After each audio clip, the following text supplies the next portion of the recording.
பதிவு செய்யாத வழக்குல அமலாக்கத்துறை எப்படி மணி லாண்டரிங் வழக்கை பதிவு செய்யலாம் என்பதுதான் நீதிபதியுடைய தீர்ப்பு. அத வாதத்தை வச்சோம். 4 வருஷமா அந்த வாதம் நடக்குது. இப்பதான் தீர்ப்பு வந்திருக்கு. இந்த வாதம் வெல்லும் என்ற அச்சத்துல தான் ஒரு எஃப்ஐஆர் பதிவு செஞ்சிருக்காங்க. அதெல்லாம் ஒன்றும் பயன் தராது. எஃப்ஐஆர் பதிவு செய்தாலே குற்றம் நிரூபிக்கப்பட்டதுன்னு அர்த்தமா? எஃப்ஐஆர்ல யாருக்கு யாரு பணம் கொடுத்தாங்கன்னு சொல்லணும்ல. இது யாருக்கும் பணம் கொடுக்கலையே, யாரும் யாரிடம் இருந்து பணம் வாங்கலையே. பணமாற்றம் இல்லாமல், பண பரிமாற்றம் இல்லாமல் சட்ட விரோதமான பண பரிமாற்றம் என்று எப்படி சொல்ல முடியும்? மகாத்மா காந்தி 1948 ஜனவரி மாதம் 30ஆம் தேதி கொல்லப்பட்டார். ஏறத்தாழ 77 ஆண்டுகளுக்கு பிறகு மகாத்மா காந்தியின் பெயரை நீக்கி, என்னை பொறுத்தவரை இது அந்த கொலையை விட அந்த கொலைக்கு ஈடாக கொடிய செயல். நான் என்னுடைய கட்டுரையில தலைப்பே The second killing of Mahatma Gandhi. 2வது முறை மகாத்மா காந்தியை கொல்கிறார்கள் என்று நான் மிகுந்த வருத்தப்பட்டு எழுதியிருக்கிறேன். இந்த நாட்டில் எந்த மாவட்டத்திலையும் எந்த ஒன்றியத்திலையும் ஒருத்தர் வேலை வேணும்னா வேலை கொடுக்கும். இப்போ அப்படி கிடையாது. குறிப்பிட்ட நோட்டிஃபைடு ஏரியா இந்த வார்த்தை வருது. மத்திய அரசு எந்த மாவட்டங்களை எந்த பகுதிகளை குறிப்பிடுகிறதோ அதில் தான் இந்த திட்டம் அமலாகும். 2வது நார்மேட்டிவ் அலோகேஷன். மத்திய அரசு ஒரு தொகையை ஒதுக்கும். அதற்கு மேலே செலவானா மாநில அரசுடைய பொறுப்பு. மத்திய அரசுக்கு முழு செலவு பொறுப்பு அல்ல. ஒரு குறிப்பிட்ட தொகையை ஒதுக்குவார்கள். இப்போ உதாரணத்துக்கு 4 ஆண்டுகளுக்கு பிறகு முன் 1,11,000 கோடி ஒதுக்கினார். கடந்த 3 ஆண்டுகளாக 86,000 கோடி தான். இப்ப அடுத்த வருஷம் நாங்க மத்திய அரசு பட்ஜெட்ல இருந்து 65,000 கோடி தான் ஒதுக்குறோம்னு சொன்னாங்க. அந்த 65,000 கோடி தான். 65,000 கோடிக்கு மேல செலவான மாநில அரசுடைய பொறுப்பு. 3வது, வருஷத்துக்கு 60 நாட்களுக்கு இந்த வேலையே கிடையாது. இந்த திட்டத்தை அமலாக்க முடியாது. எந்த 60 நாட்கள் என்பது மாநில அரசு அந்த அறுவடை சீசன்ல, விதைப்பு சீசன்ல அப்படின்னு சொல்றாங்க. 60 நாட்களுக்கு கிடையாது. 4வது, இதனுடைய மிகப்பெரிய விபரீதம் என்னவென்றால், வேலை கேட்டு வேலை கொடுக்கறது இல்லை. வேலை கொடுத்தா தான் வேலை கேட்க முடியும். இதை புரிஞ்சுக்கங்க. டிமாண்ட் ட்ரிவன் நம்முடைய சட்டம். வேலை கேட்டா வேலை கொடுக்கணும். இப்ப சட்டம் சப்ளை ட்ரிவன். வேலை கொடுத்தா தான் வேலை கேட்க முடியும். இந்த பகுதிக்கு இந்த மாவட்டத்தில் வேலை கிடையாதுன்னு அவங்க சொல்லிட்டா யாரும் வேலை கேட்க முடியாது. Supply driven. வேலை கொடுத்தா தான் வேலை கேட்க முடியும். இது ஏன் கேரண்டி சட்டம்னு சொல்றாங்க? யார் கேரண்டி? மத்திய அரசு கேரண்டி கிடையாது, மாநில அரசுக்கு தள்ளி விட்டாரு. மாநில அரசு நிதி ஆதாரம் கிடையாதுன்னு கடமையிலிருந்து விலகலாம். நல்ல வேளை இந்த மாதிரி மோசடியான திட்டத்துக்கு மகாத்மா காந்தி பெயரை வைக்கிறத நாங்கள் விரும்பல. அந்த வேலை செஞ்சாதான் இரவில் அடுப்பு எரியும், ஏதோ ஒரு வேளை உணவு கிடைக்குங்கிற நிலையில் இல்லாமல் பல கோடி மக்கள் இந்தியாவில் இருக்கிறாங்க. என்னுடைய கணக்கு 12 கோடி மக்கள் அந்த மாதிரி இருக்காங்க. வேலை கிடைச்சா தான் அன்னைக்கு அன்றாட கூலி வேலை கிடைச்சா அடுப்பு எரியும். அன்றாட கூலி வேலை கிடைக்காட்டி அடுப்பு எரியாது. இந்த திட்டம் என்பது ஒரு பெரிய பாதுகாப்பு வலை, சேஃப்டி நெட்னு சொல்லுவோம். எங்கேயுமே வேலை கிடைக்காட்டி 100 நாள் வேலை வாய்ப்பு திட்டத்தில் போய் 250 ரூபா 270 ரூபா கிடைக்கும். அதெல்லாம் கிடையாது. பாதுகாப்பு வலையே கிடையாது. சேஃப்டி நெட்டையே எடுத்துட்டாங்க. மிக மிக ஏழை மக்கள். எல்லாரும் ஏழைன்னு நான் சொல்லலை. எல்லாரும் இந்த திட்டத்தை நம்பித்தான் இருக்கிறாங்கன்னு சொல்லலை. நாடு கொஞ்சம் கொஞ்சமாக முன்னேறி வருகிறது. அது சும்மா அது நிலா சாப்பாடு மாதிரி. நிலவில் போய் சாப்பாடுன்னு ஊட்டுறாங்கல்ல குழந்தைக்கு. 100 நாளே எட்டலை, 125 நாள்னு அறிவிச்சு என்ன பண்றது? சராசரி இந்தியா முழுவதும் 50 நாட்கள் தான். 100 நாட்களை பூர்த்தி செய்தவர்கள் சில லட்சம் தான். 7 கோடி 5 கோடி வேலை பார்க்குறாங்கன்னா அந்த 100 நாட்களை பூர்த்தி செய்தவர்கள் ஒரு 40 லட்சம் தான். எப்படி 100 நாட்களுக்கு வேலை கொடுக்கணும்னு திட்டமிடுவதை 125 நாட்கள், ஏன் 125, 250ன்னு சொல்லுங்க, 300ன்னு சொல்லுங்க. அத எட்ட முடியாத இலக்கை உனக்கு நான் இலக்கு வைத்திருக்கிறேன்னு சொன்னா மக்கள் அதை நம்புவதற்கு அறிவில்லாதவர்கள். காந்தியின் பெயர் நீக்கப்பட்டு மட்டும் பிரச்சனையா இல்ல ராமருடைய பெயர் சேர்க்கப்பட்டது பிரச்சனையா? ராமர் பேரை சேர்த்ததாக எனக்கு தெரியல. ஜி ராம் ஜின்னு போட்டிருக்காங்க. யாரோ பாரதிய ஜனதா கட்சியில யாராவது ஜி ராம்னு இருக்கலாம். யார் பேரை வச்சிருக்காங்கன்னு தெரியல. காந்தியுடைய பெயரை நீக்கி இருக்கிறார். ஜி ராம்ஜிங்கிறது பெயர் அல்ல, ஹிந்தி சொற்கள், ஆங்கில எழுத்துக்கள். அது என்னால உச்சரிக்க முடியல. நீங்க முயற்சி பண்ணி பாருங்க. நீங்க தான் உலகத் தலைவராக சித்தரிக்கிறீங்க. உலகத் தலைவராக மாறுறதுல எனக்கு ஒன்றும் ஆட்சேபனை கிடையாது. உலகத் தலைவராக மாறினா நான் மகிழ்ச்சி அடைகிறேன். ஆனா ஜவஹர்லால் நேருவை விட உலகத் தலைவரா? இவருடைய செய்திகள் வெளிநாட்டு அந்நிய நாட்டு பத்திரிகைகள் எல்லாம் எவ்வளவு வருதுன்னு பாருங்க. New York times, Washington post, London times, அதெல்லாம் என்ன செய்தி வருதுன்னு பாருங்க. நீங்க எங்கோ இங்க தமிழ் பத்திரிகை, தெலுங்கு பத்திரிகை உலகம் பூரா படிக்கிறதா நினைக்கிறேன். இந்த 66 லட்சம் பேரை நீக்கியதற்கு நாங்கள் வருத்தப்பட்டு கவலைப்பட்டு எல்லா கட்சி தோழர்களும் நீக்கப்பட்டவர்கள் பெயரை மீண்டும் சோதனை செய்து மீண்டும் சரிபார்த்து அவர்களை யாரை சேர்க்க முடியுமோ சேர்க்கணும்னு நான் சொல்லியிருக்கேன். தமிழ்நாடு காங்கிரஸ் கமிட்டி சொல்லியிருக்கிறது, திமுக தலைவர் முதலமைச்சர் சொல்லியிருக்கிறாரு, மற்ற கட்சிகள்லாம் சொல்லுது. அதிமுக மட்டும் நாங்கள் நீக்கினது முழுக்க சரின்னு சொல்றாங்க. என்ன பண்றது? அதுல இருந்தே தெரிஞ்சுக்க வேண்டியதுதான் உங்க கேள்விக்கு பதில். வணக்கம்.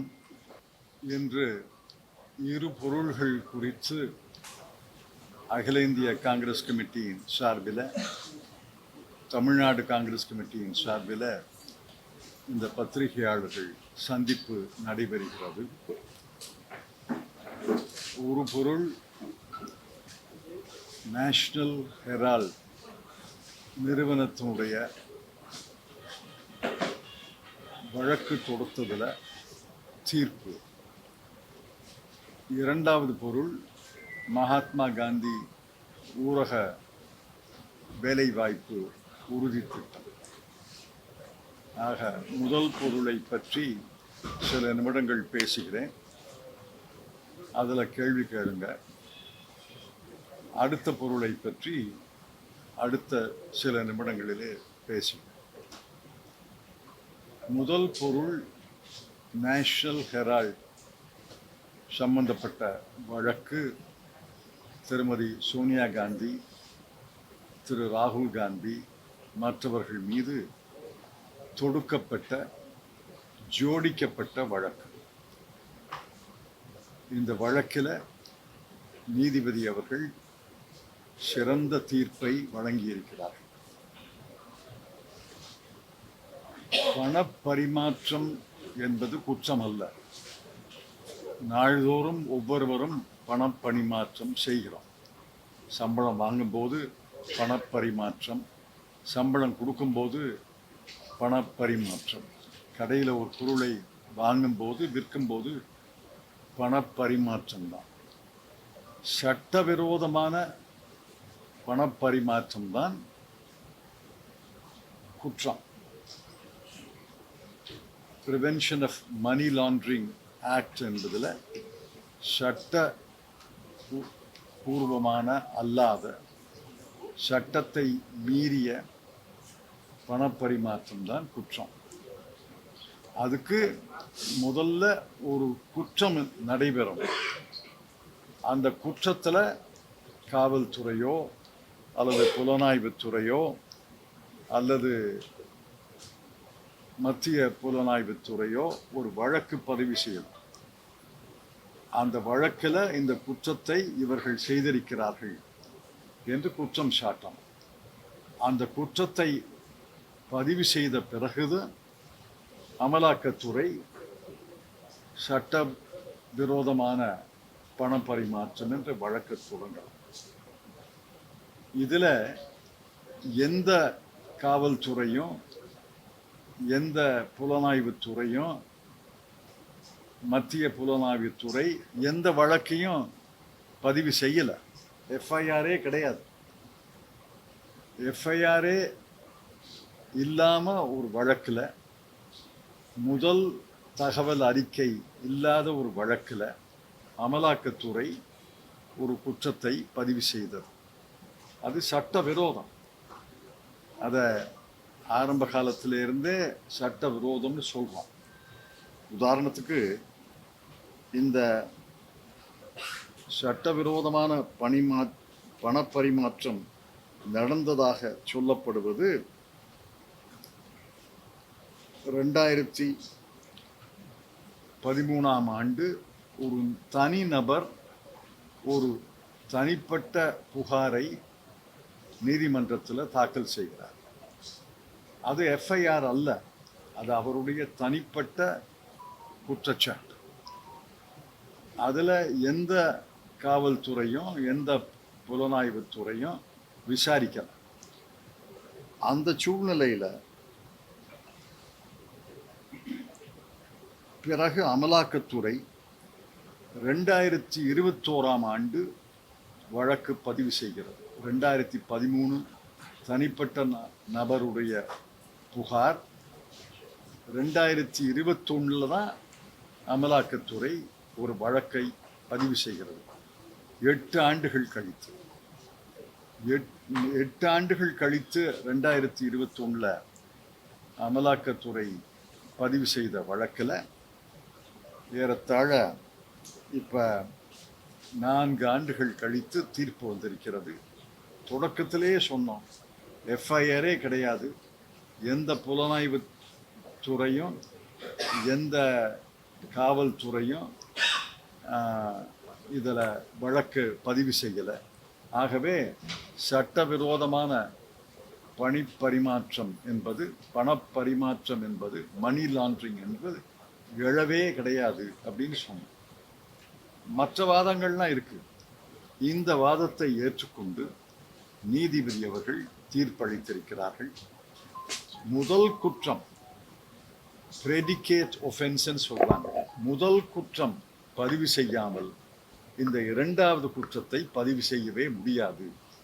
அமலாக்கத்துறை இதில் பெரும் பிழையை செய்திருக்கிறது, சட்டவிரோதமான நடவடிக்கையை எடுத்திருக்கிறார்கள் என்று வழக்கையே தள்ளுபடி பண்ணியிருக்கார். இதில் பல வாதங்கள் இருக்கு. பணப்பரிமாற்றம்னா ஒருத்தர் கையிலேருந்து இன்னொருத்தருக்கு பணம் மாறணும். இந்த வழக்கில் யாரும் யாருக்கும் பணம் கொடுத்ததாக குற்றச்சாட்டே கிடையாது, நிகழ்வே கிடையாது. இந்த யங் இந்தியா என்ற நிறுவனம், அந்த நிறுவனத்தில் அது செக்ஷன் 25 பழைய கம்பெனி சட்டத்தில் 25வது பிரிவின் கீழே பதிவு செய்யப்பட்ட நிறுவனம். புதிய கம்பெனி சட்டத்தில் 8வது பிரிவின் கீழே பதிவு செய்யப்பட்ட நிறுவனம். அதில் யாரும் ₹1 எடுக்க முடியாது. ₹1 லாபம் எனக்கு பங்கு, லாபத்தில் எனக்கு பங்கு தொகை தரணும்னு சொல்ல முடியாது. 2வது, ஒருத்தரும் சம்பளம் வாங்க முடியாது, ஒருத்தரும் தன்னுடைய செலவுக்காக பணம் வாங்க முடியாது. இந்த நிறுவனம் பதிவு செய்த காலத்திலிருந்தே இதற்கு லாபமும் கிடையாது, லாபத்தை பிரிச்சும் கொடுக்கல, யாருக்கும் சம்பளம் கொடுக்கல, யாருக்கும் செலவு கொடுக்கல. ₹1 கூட பண பரிமாற்றம் நடந்ததாக சொல்லவே முடியாது. பணப்பரிமாற்றம் இருந்தால் தானே சட்டபூர்வமான பணப்பரிமாற்றமா சட்டவிரோதமான பணப்பரிமாற்றமா என்று சொல்ல முடியும். இதில் ஜோடிக்கப்பட்ட வழக்கு, எஃப்ஐஆர் இல்லாமல் அமலாக்கத்துறை ஜோடித்த வழக்கு, பணப்பரிமாற்றமே இல்லாமல், பணம் கொடுக்கல் வாங்கலே இல்லாமல் பணப்பரிமாற்ற குற்றம் மணி லாண்ட்ரிங் என்று ஜோடிக்கப்பட்ட வழக்கு. இந்த வழக்கை புத்திசாலித்தனமான அரசு இதோடு நிறுத்தி கொள்ள வேண்டும். தொடர்ந்து ஒரு எஃப்ஐஆரை பதிவு செய்து அப்புறம் அமலாக்கத்துறை நுழைந்து இப்போ எஃப்ஐஆர் பதிவு செய்து விட்டார்கள், நான் விசாரிக்கிறேன்னு எடுத்தா, அந்த நடவடிக்கை எடுத்தா, அதை விட சட்ட விரோதமான நடவடிக்கை இருக்க முடியாது. என்னுடைய வேண்டுகோள் என்னன்னா, அரசுக்கு இப்போவாவது புத்தி தெளிந்திருக்கும்னு நினைக்கிறேன். இதோட நிறுத்தி கொள்ள வேண்டும்.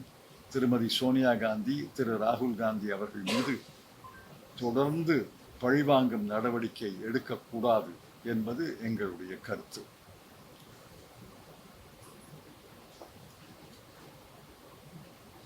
ஏதாவது கேள்விகள் இருக்கா? இல்ல இப்ப மேல்முறையீடுக்கு போயிருக்காங்க, அமலாக்கத்துறை சார்பா வந்து மேல்முறையீடுக்கு போயிருக்காங்க. மேல்முறையீடு போட்டதாக செய்தி இல்லை, மேல்முறையீடு போடலாம்னு சொல்றாங்க. போடட்டும், புத்தி தெளியலைன்னு அர்த்தம். அடுத்த கட்டமா இதுல சொத்துக்கள்லாம் முடக்கப்பட்டிருக்கு ஏற்கனவே அமலாக்கத்துறை வந்து. சொத்துக்கள்லாம் இப்போ முடக்க முடியாது. இந்த அதுக்கு ஒன்றும் பெரிய சொத்து கிடையாது. நேஷ்னல் ஹெரால்டு அந்த பத்திரிகை சொந்தமான நிறுவனத்தில் தான் சொத்து இருக்குது. யங் இந்தியாவுக்கு,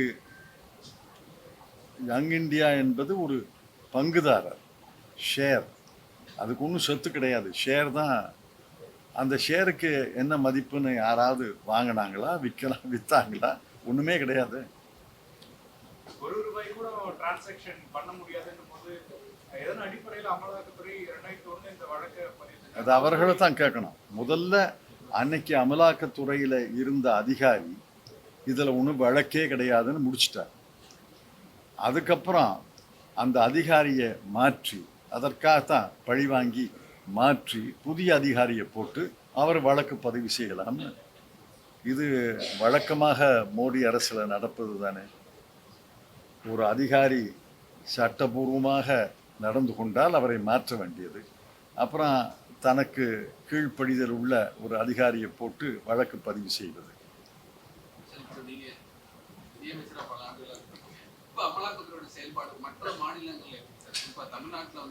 மற்ற மாநிலங்கள் கிடையாது, அமலாக்கத்துறை ஒன்று தான். எல்லா மாநிலங்கள்லையும் அவங்களுக்கு அதிகாரம் இருக்கு. ஆனால் பாரதிய ஜனதா கட்சி ஆளாத மாநிலங்களில் தான் அவங்க கவனம் செலுத்துகிறாங்க. பாரதிய ஜனதா கட்சி ஆளுகின்ற மாநிலங்களில் எந்த வழக்கும் பதிவு செய்ததா தெரியலையே.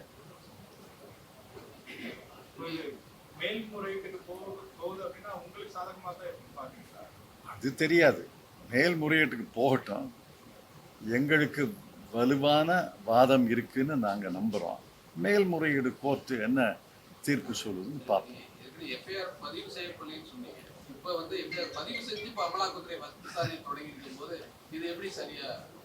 பதிவு செய்யாத வழக்கில் அமலாக்கத்துறை எப்படி மணி லாண்டரிங் வழக்கை பதிவு செய்யலாம் என்பதுதான் நீதிபதியுடைய தீர்ப்பு. அதை வாதத்தை வச்சோம். 4 வருஷமா அந்த வாதம் நடக்குது. இப்போதான் தீர்ப்பு வந்திருக்கு. இந்த வாதம் வெல்லும் என்ற அச்சத்தில் தான் ஒரு எஃப்ஐஆரை பதிவு செஞ்சுருக்காங்க. அதெல்லாம் ஒன்றும் பயன் தராது.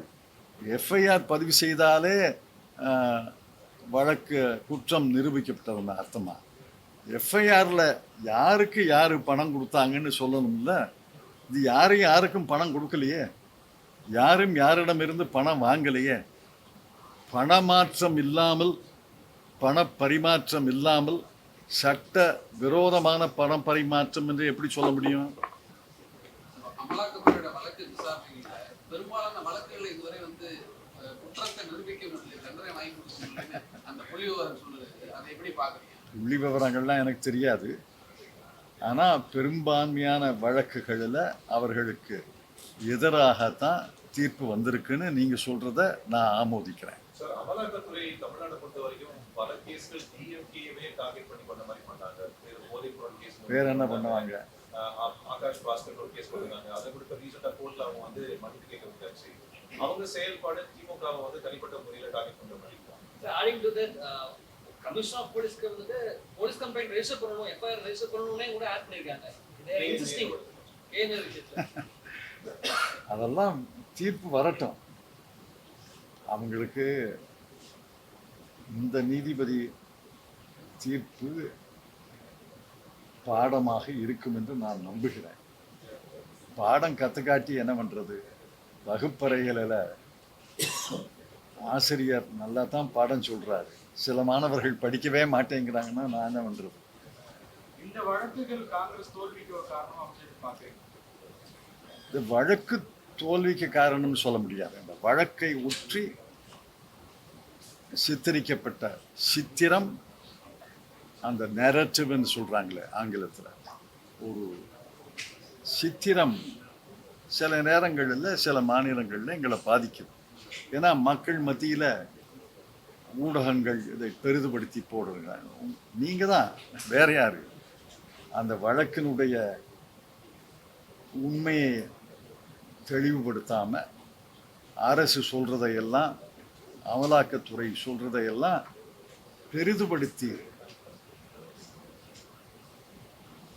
அதை உதாகரமாக செய்தி வெளியிடுவதை மக்களை பாதிக்கத்தானே செய்யும். சார் இப்போ பொதுவா மக்கள் புரிஞ்சுக்கிற மாதிரி நேஷனல் ஹெரால்டு வந்து யாருடைய கட்டுப்பாட்டில் இருக்கு, அது எப்படி இயங்கும், அதனுடைய டிரான்சாக்ஷன் எவ்வளவு பேர் பணியாற்றுறாங்க, இதை பத்திலாம் கொஞ்சம் சொன்னா மக்கள் கொஞ்சம் எளிமையா இருக்கும். நேஷ்னல் ஹெரல்ட் இன்னைக்கு டிஜிட்டல் பேப்பர் தான். வாரத்துக்கு ஒரு முறை பிரிண்ட் பேப்பர் வெளியிடுறாங்க. டிஜிட்டல், ஆங்கிலத்தில் ஹிந்தியில் டிஜிட்டல் பேப்பர் தான். அதற்கு சில குறிப்பிட்ட பணியாளர்கள் இருக்காங்க, எத்தனை பேர் எனக்கு தெரியாது. ஆனால் டிஜிட்டல் பேப்பர் தயாரிக்கிறதுக்கு குறிப்பிட்ட நிருபர்கள் இருந்தால் போதும், ஆசிரியர்கள் இருந்தால் போதும். டிஜிட்டல் பேப்பர் நாள்தோறும் வெளிவருது. வாரத்துக்கு ஒரு முறை ஞாயிற்றுக்கிழமை அன்று பிரிண்ட் பேப்பர் வருது. அதற்கு சம்பளம் கொடுக்கறதுக்கு ஏதோ வருமானம் இருக்கு. பெரிய லாபமெல்லாம் கிடையாது, லாபமே கிடையாதுன்னு நினைக்கிறேன். பெரிய லாபமெல்லாம் இருக்காது. அவங்க யாருக்கும் லாபத்தில் டிவிடெண்ட் கொடுத்ததாக எனக்கு செய்தி கிடையாது. டிவிடெண்ட் யாரும் கொடுக்கல. லாபம் இருந்தால் தானே டிவிடெண்ட் கொடுக்க முடியும். டிவிடெண்டே கொடுக்காத போது சம்பளம், மின்சாரம், தண்ணி, அதுக்கு வரி கட்டி ஒரு டிஜிட்டல் பேப்பரை நடத்துகிறாங்க. சுதந்திர போராட்ட காலத்தில் காங்கிரஸ் கட்சியினுடைய போர்வாளாக இருந்தது நேஷ்னல் ஹெரால்ட். அதை பெரிய தலைவர்கள் தொடங்கினாங்க. மகாத்மா காந்தியுடைய ஆசியுடன் பெரிய தலைவர்கள் தொடங்கினாங்க. இன்னைக்கு அது ஒரு சின்ன நிறுவனம் தான். அதில் ஒன்றும் லாபமும் கிடையாது, டிவிடெண்ட்டும் கிடையாது. அந்த பணியாளர்கள் தேச பக்தி உணர்வோடு பணியாற்றுகிறார்கள்னு நான் நம்புகிறேன். மகாத்மா காந்தி 100 நாள் வேலை வாய்ப்பு திட்டம், இந்த சட்டம் என்பது, நான் இன்னைக்கு ஒரு கட்டுரை எழுதியிருக்கிறேன், இந்தியன் எக்ஸ்பிரஸ்ல வந்திருக்கு. அதை படிச்சு பாருங்க. இன்னைக்கு மகாத்மா காந்தி 1948 ஜனவரி மாதம் 30ஆம் தேதி கொல்லப்பட்டார்.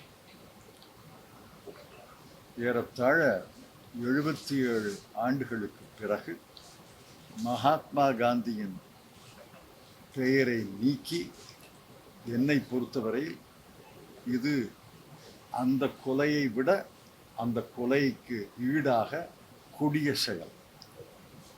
நான் என்னுடைய கட்டுரையில் தலைப்பே the second killing of Mahatma Gandhi. 2வது முறை மகாத்மா காந்தியை கொல்கிறார்கள் என்று நான் மிகுந்த வருத்தப்பட்டு எழுதியிருக்கிறேன். அதை படிச்சு பாருங்க. இந்த சட்டத்தை பாருங்க.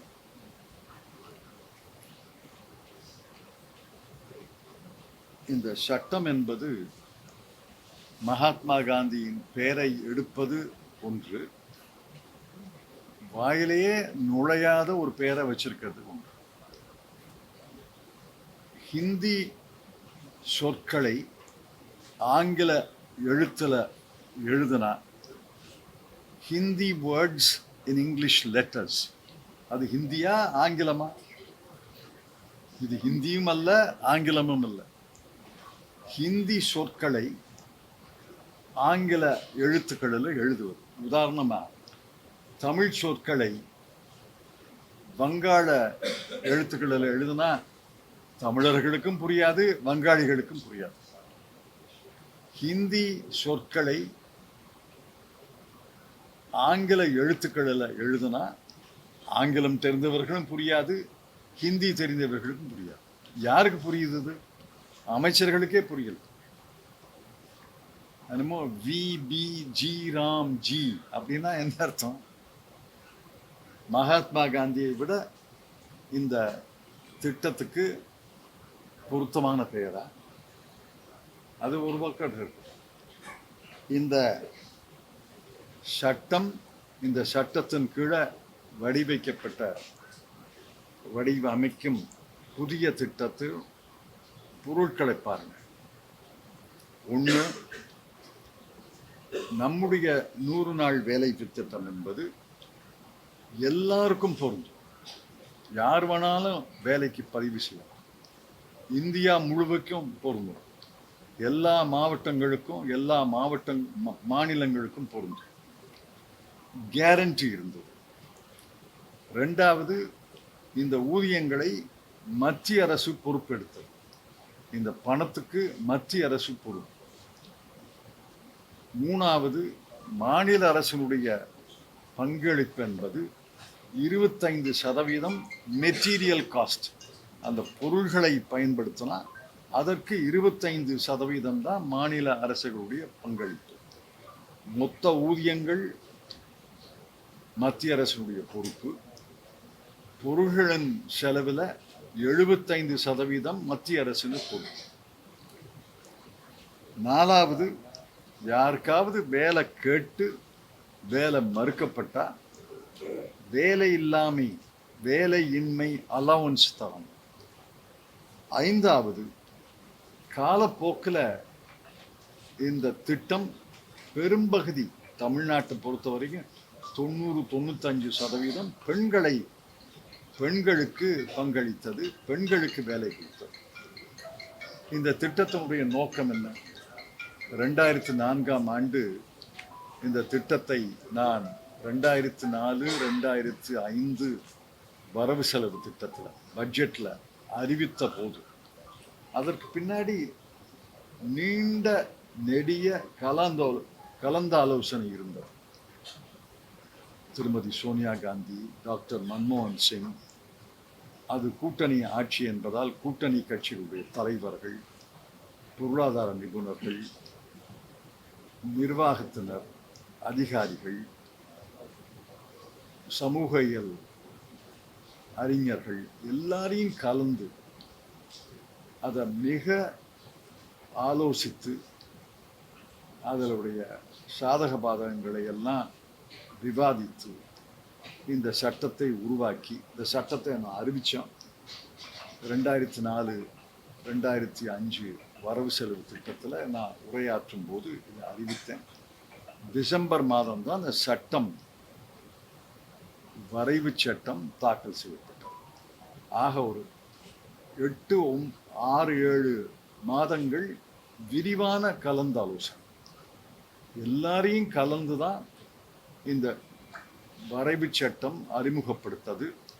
ஒன்று தெரிஞ்சுக்குங்க, நாடாளுமன்றத்தில் 2 அவைகளிலையும் ஏகமனதாக ஏற்றுக்கொள்ளப்பட்டது. பாரதிய ஜனதா கட்சி எதிர்க்க முடியல, எதிர்க்க காரணம் இல்லை. எல்லா கட்சிகளும், கூட்டணி கட்சிகள், ஆளுங்கட்சிகள் மட்டுமல்ல, எதிர்கட்சிகளும் இதை ஏற்றுக்கொண்டுதான். அப்போ எதிர்கட்சி தலைவராக வாஜ்பாய் இருந்தார்னு நினைக்கிறேன். அவர் சம்மதத்தோடு ஏகமனதாக நிறைவேற்றினார். இந்த 20 ஆண்டுகளில் இந்த திட்டம் அமலாகி இருக்கிறது. இந்த திட்டத்தில் ஏதாவது குறை இருந்தால் அதை குறையை நிவர்த்தி செய்வதில் எங்களுக்கு ஒன்றும் ஆட்சேபனை கிடையாது. ஆனால் திட்டத்தையே ரத்து செய்து, சட்டத்தையே ரத்து செய்து, வாயில நுழையாத ஒரு பெயரை வைத்து ஒரு திட்டங்களை உருவாக்குகிறோம் என்றால் அதைத்தான் நான் கடுமையாக எதிர்க்கிறேன். இந்த புதிய சட்டத்தின் கீழே இந்த திட்டங்கள் யார் வகுப்பது? ஒன்று தெரிஞ்சுங்க, இது நாடு முழுவதும் அமலாக போவதில்லை.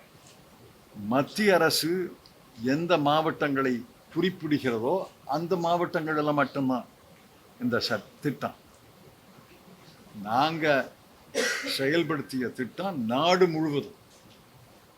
எந்த நாட்டில் எந்த மாவட்டத்திலையும் எந்த ஒன்றியத்திலையும் ஒருத்தர் வேலை வேணும்னா வேலை கொடுக்கணும். இப்போ அப்படி கிடையாது. குறிப்பிட்ட நோட்டிஃபைடு ஏரியா இந்த வார்த்தை வருது. மத்திய அரசு எந்த மாவட்டங்களை எந்த பகுதிகளை குறிப்பிடுகிறதோ அதில் தான் இந்த திட்டம் அமலாகும். ஒன்று. ரெண்டாவது, நார்மேட்டிவ் அலோகேஷன். மத்திய அரசு ஒரு தொகையை ஒதுக்கும், அதற்கு மேலே செலவானா மாநில அரசுடைய பொறுப்பு. மத்திய அரசுக்கு முழு செலவு பொறுப்பு அல்ல, ஒரு குறிப்பிட்ட தொகையை ஒதுக்குவார்கள். இப்போ உதாரணத்துக்கு 4 ஆண்டுகளுக்கு முன் 1,11,000 கோடி ஒதுக்கினார். கடந்த 3 ஆண்டுகளாக 86,000 தான். இப்போ அடுத்த வருஷம் நாங்கள் மத்திய அரசு பட்ஜெட்லேருந்து 65,000 கோடி தான் ஒதுக்குகிறோம்னு சொன்னாங்க. அந்த 65,000 கோடி தான். 65,000 கோடிக்கு மேலே செலவான மாநில அரசுடைய பொறுப்பு. மூன்றாவது, வருஷத்துக்கு 60 நாட்களுக்கு இந்த வேலையே கிடையாது. இந்த திட்டத்தை அமலாக்க முடியாது. எந்த 60 நாட்கள் என்பது மாநில அரசு அந்த அறுவடை சீசனில், விதைப்பு சீசனில் அப்படின்னு சொல்கிறாங்க. 60 நாட்களுக்கு கிடையாது. நான்காவது, இதனுடைய மிகப்பெரிய விபரீதம் என்னவென்றால், வேலை கேட்டு வேலை கொடுக்கறது இல்லை, வேலை கொடுத்தா தான் வேலை கேட்க முடியும். இதை புரிஞ்சுக்கங்க. டிமாண்ட் ட்ரிவன் நம்முடைய சட்டம்.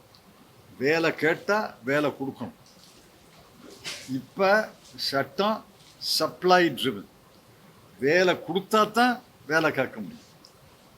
இந்த பகுதிக்கு இந்த மாவட்டத்தில் வேலை கிடையாதுன்னு அவங்க சொல்லிட்டா யாரும் வேலை கேட்க முடியாது.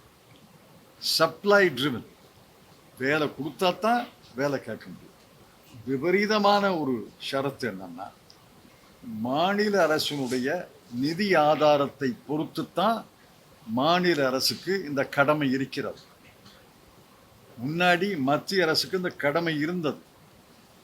ஆண்டு முழுவதும் நாடு முழுவதும் இந்த கடமை இருந்தது. இப்போ மாநில அரசுக்கு தள்ளிவிட்டாங்க. மாநில அரசு கடமை என்பது எக்கனாமிக் கெப்பாசிட்டி. அவங்க நிதி ஆதாரத்தை பொறுத்து தான் அவர்கள் திட்டம் வகுக்கணும். எங்களுக்கு நிதி ஆதாரம் கிடையாது, நாங்கள் 5,000 கோடி தான் செலவழிக்க முடியும்னா 5,000 கோடி தான் திட்டம்.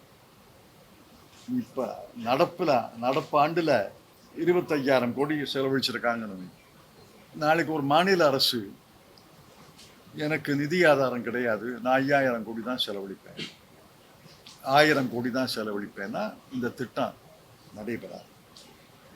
இந்த மாதிரி பல விபரீத குறைபாடுகள் உள்ள திட்டம். இது நாடு முழுவதும் அமலாகாது. அவங்க மத்திய அரசு குறிப்பிட்ட பகுதிகளெல்லாம் மட்டும்தான் அமலாகும். ரெண்டாவது, அவங்க எவ்வளவு தொகை ஒதுக்குங்கிறாங்களோ அதுக்கு தான் அமலாகும். வேலை கொடுத்தா தான் வேலை கேட்க முடியும். மாநில அரசு நீ வேலை கொடுக்கலாம், எனக்கு நிதி ஆதாரம் கிடையாதுன்னா இந்த திட்டம் அமலாகும். இது கேரண்டி சட்டமே கிடையாது, கேரண்டி இல்லாத சட்டம். இது ஏன் கேரண்டி சட்டம்னு சொல்றாங்க? யார் கேரண்டி? மத்திய அரசு கேரண்டி கிடையாது, மாநில அரசுக்கு தள்ளிவிட்டது. மாநில அரசு நிதி ஆதாரம் கிடையாதுன்னு கடமையிலிருந்து விலகலாம். நல்ல வேளை இந்த மாதிரி மோசடியான திட்டத்துக்கு மகாத்மா காந்தி பேரை வைக்கிறத நாங்கள் விரும்பல. மகாத்மா காந்தியை 2வது படுகொலை செய்திருக்கிறார்கள் என்பது ஒரு புறம் இருக்கு. இந்த சட்டம் மக்களுக்கு பயனில்லாத சட்டம், பெண்களை பெரிதும் பாதிக்கும். இன்னைக்கு நாட்டில் 12 கோடி பேர் இந்த 100 நாள் வேலைவாய்ப்பு திட்டத்தை நம்பி இருக்கிறாங்க. அதில் ஏறத்தாழ 8 கோடி பேருக்கு ஜாப் கார்டு இருக்கு, வேலை அட்டை இருக்கு. அதில் ஒரு காலத்தில் உதாரணத்துக்கு 2020-21 7.5 கோடி பேர் பலன் கிடைச்சது. நடப்பாண்டுல 4.5 கோடி தான் பலன் கிடைக்கும். பல இடங்கள்ல இந்த திட்டத்தை செயல்படுத்துவது கிடையாது. இந்த புதிய சட்டம் வந்தா எந்த இடத்துலையும் இது நடைபெறாது.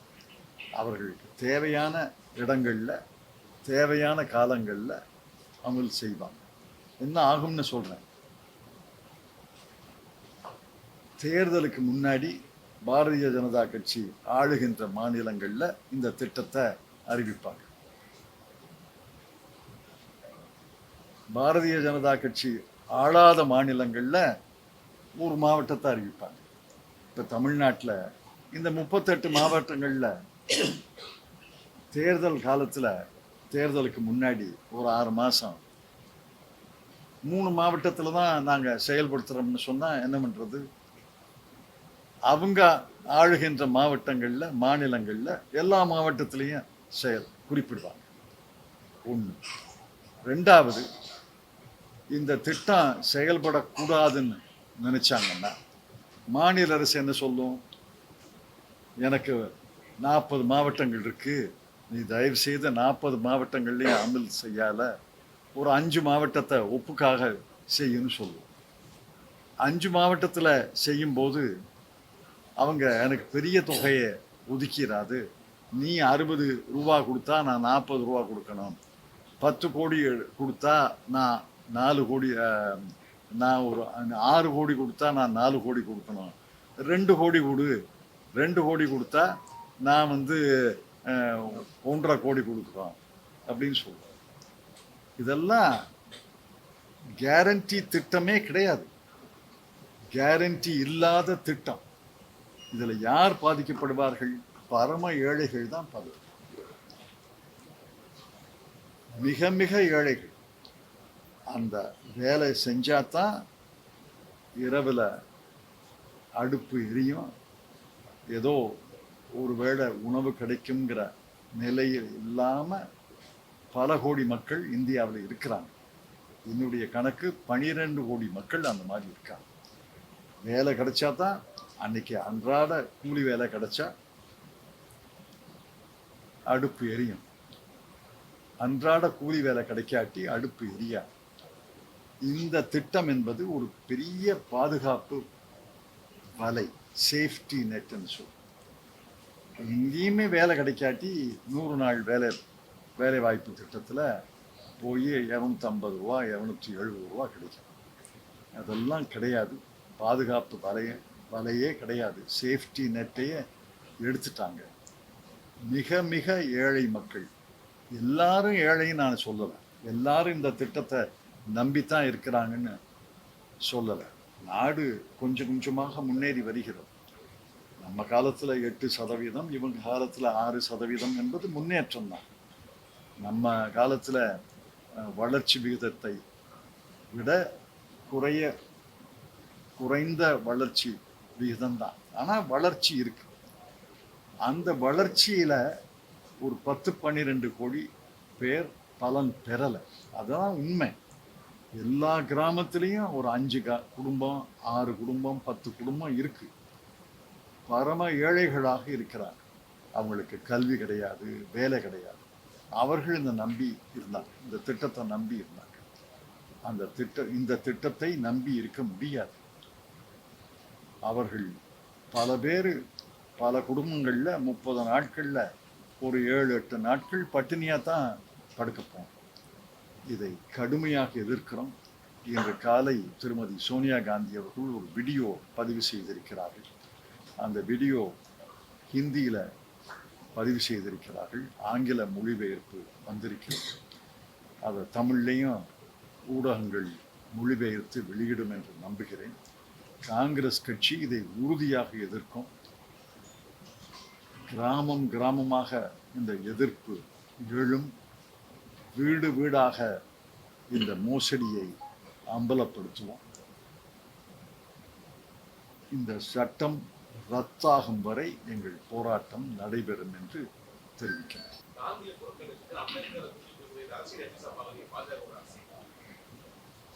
அதாவது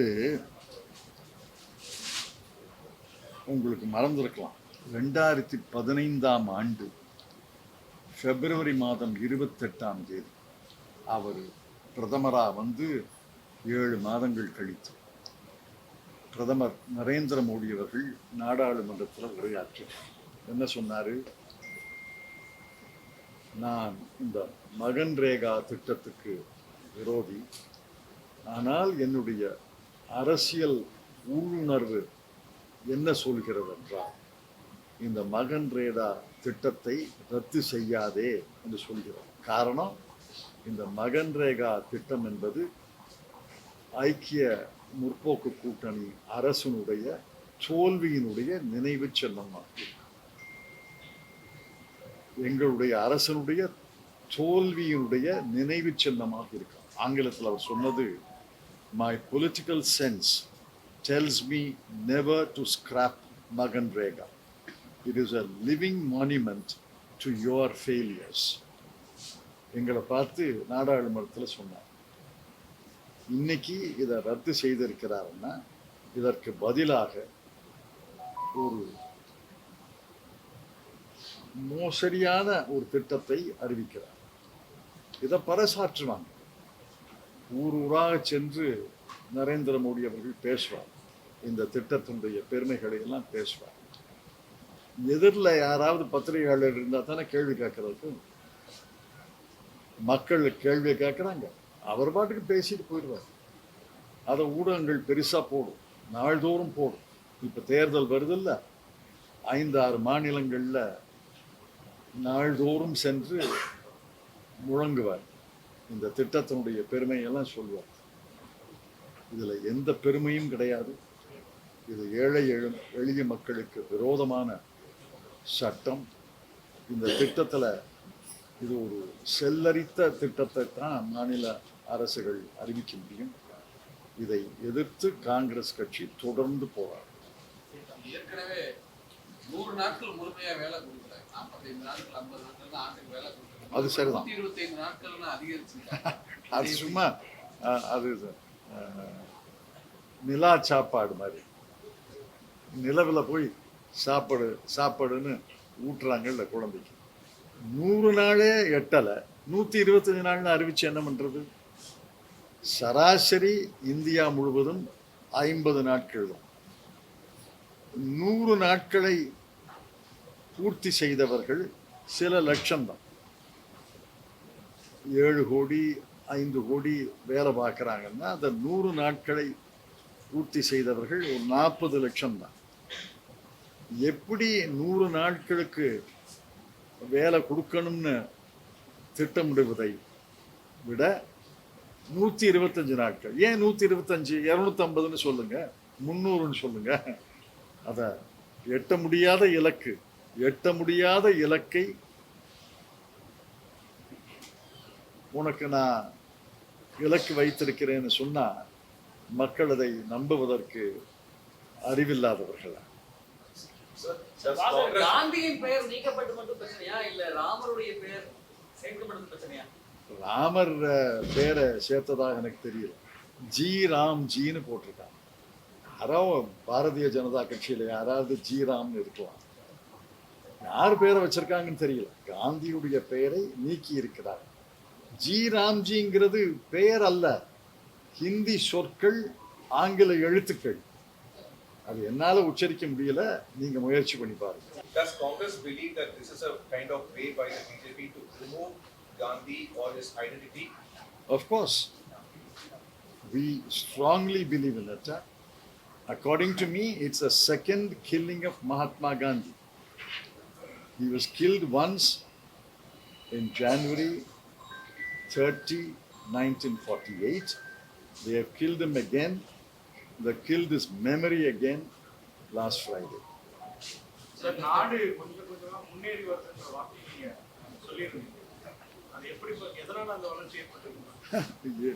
எதனாலனா மக்கள், உழவர்கள் உணவு உற்பத்தி செய்கிறாங்க, தொழிற்சாலைகள் செயல்படுது.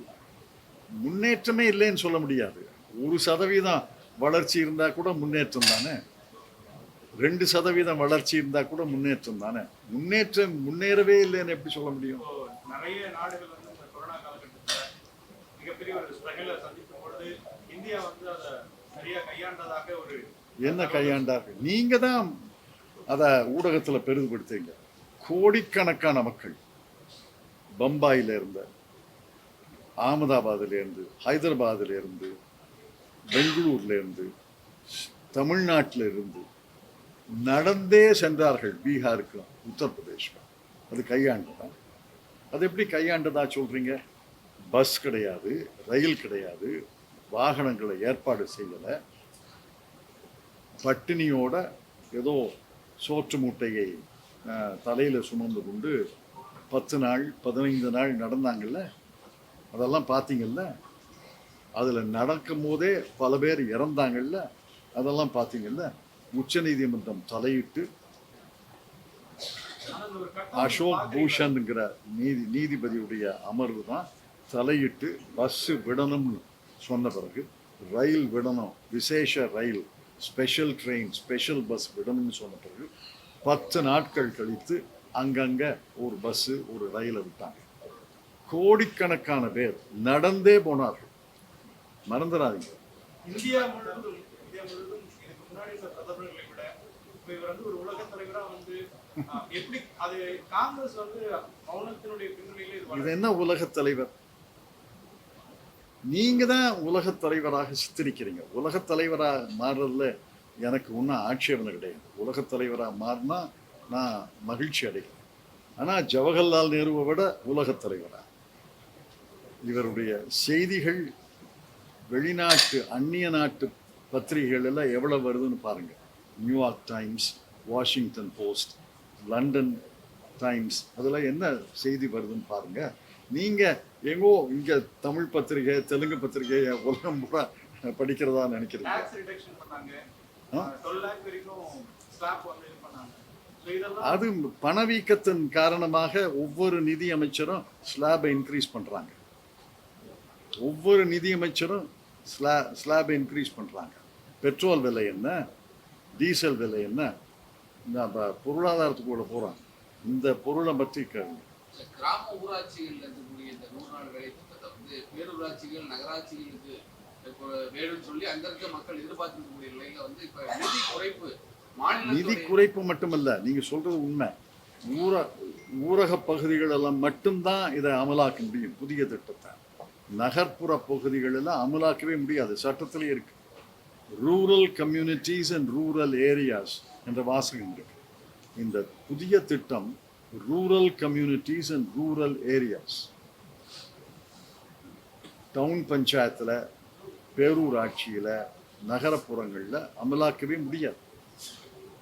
சோஷியல் மீடியால ஒரு வகையான ஒரு செய்தி வருது, டிஸ்ட்ரெஸிங். பட் அவங்க அந்த சோஷியல் மீடியால போயிட்டு இருக்க செய்தி எப்படி வருதுன்னா, this is steps toward removing Gandhi's picture from the rupee note அப்படிங்கறாங்க. அது மாதிரியான சான்ஸ் இருக்குமா? something happened like that in India. என்ன செய்வார்கள்னு நான் சொல்ல முடியும். எவ்வளவு விபரீதத்துக்கு அவங்க போவாங்க அப்படின்னு எனக்கு சொல்ல தெரியும். தமிழ்நாட்டில் அந்த மாநிலத்தை பற்றி காந்தி பேர் சொல்லிருக்காங்க. அதே போல இந்தியாவுடைய ஆளுகின்ற மாநிலத்தில் வந்து காந்தி பேரை கொடுத்ததுக்கு ஏதாவது காங்கிரஸ் இந்த சட்டத்தில் ஷெட்யூல் 1 இந்த சட்டத்தில் பின்பகுதியில் இருக்கு. ஷெட்யூல் 1, இந்த ஷெட்யூல் 1 சில விதிகள் இருக்கு. இந்த விதிகளை ஒவ்வொரு மாநிலமும் கட்டாயமாக அமலாக்க வேண்டும் அப்படின்னு விதி இருக்கு. முதல் விதி என்னன்னா, இந்த சட்டத்துக்கு விக்ஷித் பாரத், ஜி ராம்ஜி என்ற பெயரைத்தான் சூட்ட வேண்டும் என்று விதி இருக்கு. இந்த விதியை யாராவது மாநிலம் மீறினா பணம் கொடுக்க மாட்டாங்க. அப்படித்தான் நான் சட்டத்தை படிக்கிறேன். முதலமைச்சர் மம்தா பானர்ஜி அவர்கள் தங்களுடைய மாநிலத்தில் அவர்கள் வேறு திட்டத்தை அமலாக்குறாங்களா, இந்த திட்டத்தை அமலாக்குறாங்களான்னு எனக்கு தெரியாது. ஆனால் இந்த திட்டத்தை அமலாக்கலாம். இந்த சட்டத்தின் கீழே ஒரு திட்டத்தை வரைந்து அமலாக்கினால் இந்த பெயரைத்தான் கட்டாயமாக சூட்ட வேண்டும் என்று விதி 1, முதல் விதியாதான். சரி, சில ஆண்டுகளுக்கு முன்பாக நேரு மீதான ஒரு தாக்குதல் இருந்துச்சு, பிரைம் மினிஸ்டருடைய. இப்போ காந்தியின் மீது ஒரு தாக்குதல். அதான் எழுதியிருக்கேன். நேரு மீது தாக்குதல் செய்து ஓய்ந்து விட்டார்கள். இப்ப காந்தி மீது தாக்குதல் தொடங்கி இருக்கிறது. என்ன காரணம் சார்? என்ன காரணம்? என்ன காரணம் என்பது மகாத்மா காந்தியை எந்த சித்தாந்தம் கொன்றது என்ற கேள்விக்கு பதில் சொன்னீங்கன்னா அந்த காரணம் தான். Sir, will it affect their legacy, be it Nehru or Gandhi? அதாவது பூனை நினைச்சுதான் கண்ணை முடிக்கிட்டா உலகமே அஸ்தமிச்சு. காந்தி நேரு பேரை இந்திய வரலாறுல இந்திய மக்களுடைய ஆழ் உணர்வில் இருந்து எப்படி நீக்க முடியும்? எவ்வளவு வல்லமையாக இருந்தாலும் வல்லமை என்பது ஒரு காட்சி தான். காந்தி, நேரு, புத்தர், இயேசு கிறிஸ்து, முகமது நபிகள், மகாவீரர், தலை சிறந்த தலைவர்கள், தாதாபாய் நவரோஜி, பாலகங்காதர் திலக், கப்பலோட்டிய தமிழர் வஉசி, இவர்களையெல்லாம் நீக்க முடியும். இவர்களுக்கு ஈடான தலைவர்கள் மகாத்மா காந்தி. அவர்தான் மிகப்பெரிய தலைவர், தலைவர்களுக்கு தலைவர். ஜவஹர்லால் நேரு, இவர்கள் பேரையெல்லாம் நினைவெல்லாம் நீக்க முடியாது. நீக்க முடியும் என்று நினைப்பதே அபத்தம். தென்னாட்டை பின்பற்றி வடநாடு திரும்புன்ற உங்களுடைய ட்விட்டரில் பேசினாங்க. என்ன பொருள்? என்ன பொருள் என்றால், அந்த ட்விட்டரை பூரா படிங்க. எந்த பொருளை பற்றி எழுதினாலும் அந்த பொருளை தான் சுட்டி காட்டும். இந்த வலதுசாரி மதம் சம்பந்தப்பட்ட சித்தாந்தத்தை தென்னாடு நிராகரித்து விட்டார். அந்த பாதையில வடநாடும் திரும்பும்னு நான் நம்புறேன், வேண்டுகிறேன், ஏங்குகிறேன். சார், எதிர்க்கும் பொருள் உங்களிடம் இருக்கு. ஆனா வெற்றி பெறக்கூடிய பொருளா அதெல்லாம் தோல்விக்குள்ளே இருக்கிறது என்ன காரணம்? அது இந்த இரு பொருள்களை ஒட்டி அந்த கேள்வி எழல. இப்ப இந்தியா கூட்டணி இந்த விஷயத்தை எதிர்க்கிற மாதிரி வந்து இங்க இருக்கக்கூடிய எதிர்க்கட்சி ஏடிஎம்கே வந்து இந்த விஷயத்தை பேசல. அவர்கள் என்ன பண்ணுவாங்க? பாரதிய ஜனதா கட்சி தான் முதலாளி. முதலாளி சொன்ன பிறகுதானே செய்வாங்க. அதாவது இந்த பொருளை விட்டு விலகிறேன் 64 லட்சம் பேரா நீக்கியிருக்காங்க. இல்லை, அது இறந்தவர்கள் இரட்டை பதிவு, அதை விட்டுருங்க. 66 லட்சமா? இறந்தவர்களை சேர்க்க சொல்லி நாங்க சொல்லல, இரட்டை பதிவு உள்ளவர்களை சேர்க்கணும்னு நாங்க சொல்லல. அதெல்லாம் நியாயம்தான், அதை எடுத்துருங்க. அது அவர்களுடைய தோல்வி. 10 வருஷமா இறந்தவர்களை இன்னைக்கு நிக்கிறாங்க. போன வருஷம்ல நீக்கி இருக்கணும். அது போட்டோம். 66 லட்சம் பேரை காணாம போயிட்டாங்க. அவங்களுக்கு முகவரியே கிடையாது. சென்னையில மட்டும் 35 லட்சம் பேரை நீக்கியிருக்காங்க. 3ல் ஒரு பகுதி முகவரியே இல்லாதவர்களா? உங்க பல நண்பர்கள்ல 10 நண்பர்கள் சேர்ந்தா 3 பேருக்கு முகவரியே கிடையாதா? இத எனக்கு வியப்பளிக்கிறது. ஆனா அதை கூட அதிமுக ஆதரிக்கிறது.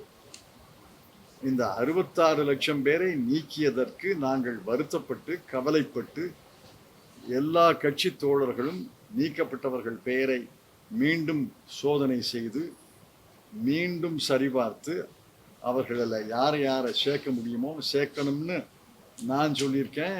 தமிழ்நாடு காங்கிரஸ் கமிட்டி சொல்லியிருக்கிறது, திமுக தலைவர் முதலமைச்சர் சொல்லியிருக்கிறாரு, மற்ற கட்சிகள்லாம் சொல்லுது. அதிமுக மட்டும் நாங்கள் நீக்கினது முழுக்க சரின்னு சொல்றாங்க. என்ன பண்றது?